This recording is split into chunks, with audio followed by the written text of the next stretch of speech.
కీర్తనలు 125:2. యెహోవా ఇది మొదలుకొని నిత్యము తన ప్రజల చుట్టూ ఉండును. ఎంత గొప్ప వాగ్దానాన్ని తోను మనకి అనుగ్రహిస్తూ ఉన్నారండి దేవుడు. ఏమంటూ ఉన్నారు అంటే, యెహోవా ఇది మొదలుకొని తన ప్రజల చుట్టూ ఉండును అంటండి.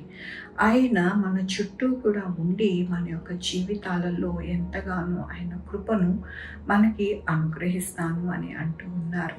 దేవుని యొక్క వాక్యంలోని యెహోవా మంచి వారికి మేలు చేయును, యథార్థ హృదయులకు మేలు చేయును. అవునండి, ఏం చేస్తారు మన యొక్క జీవితాలతో ఆయన ఉండి మేలు అనేది చేస్తారు.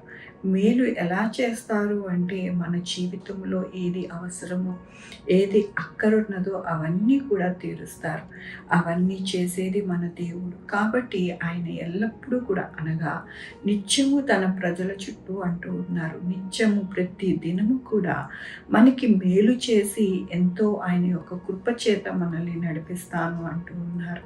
మన జీవితాలలో మనము కేవలం చేయవలసినది ఏమిటి అంటే, ప్రతిదినము ఉదయమునే ఆయన పాదాలు పట్టుకోవడం. ఆయన పాదాలు పట్టుకుంటే మన జీవితము నిత్యము కూడా ఆయనే మనల్ని నడిపిస్తారు.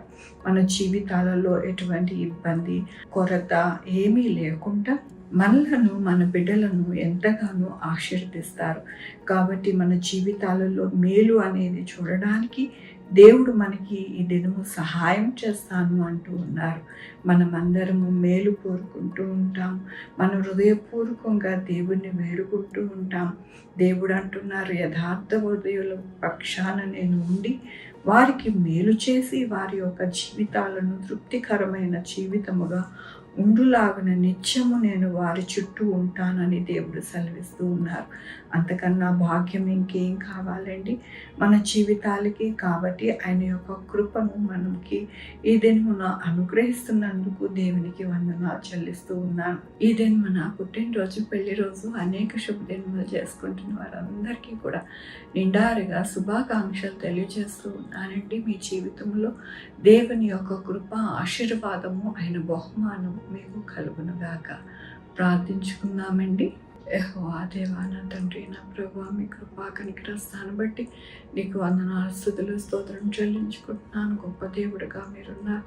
ఎల్లప్పుడూ కూడా మాకు సహాయం చేస్తూ నడిపిస్తూ నాయన మా చుట్టూ నాయన నిత్యము మీ యొక్క కృపను ఆవరింపజేసి మాకు మేలు అనేది అనుగ్రహిస్తానని మీరు సెలవిచ్చారు. మీకు వందనాలు చెల్లిస్తూ ఉన్నాను.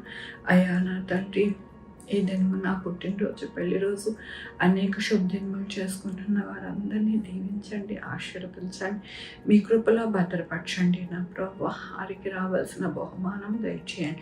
మా కొరకు ప్రార్థించమన్న వారికి నాయన, వారికి వారి బిడ్డల యొక్క భవిష్యత్తు ఎగ్జామ్స్లోని తోడై ఉండండి. అలాగే ప్రభు వారి ఆరోగ్యంలో తోడై ఉండండి.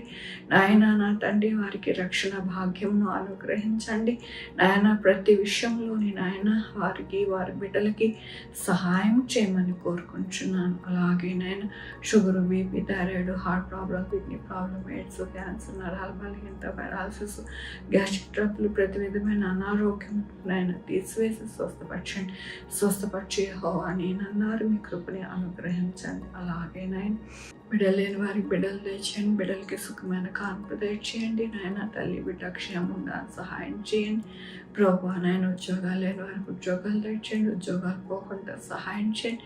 ప్రతి విషయంలో నాయన ప్రతి ఒక్కరికి తోడై ఉండండి. హాస్పిటల్లో ఉన్నవారు త్వరగా కోలుకోవడానికి సహాయం చేయండి. అప్పులు ఊబి నుండి లేవనెత్తండి. మోసకరమైన నాయన జీవితాలని నాయన నా తండ్రి బాగు చేయండి. నా ప్రభు కృప చూపించమని కోరుకుంటున్నాను. మీ యొక్క కృపా కనికర దీవెనని నాయన ప్రతి ఒక్కరికి అనుగ్రహించమని కోరుకుంటూ నా ప్రభు, నా రక్ష యేసుక్రీస్తు పరిశుద్ధమైన నామమున అడిగి వేడుకుంటున్నా తండ్రి, ఆమేన్. తండ్రి, కుమార, పరిశుద్ధాత్మ సదాకాలం మనందరికీ తోడై ఉండునుగాక. ఆమేన్. God bless you.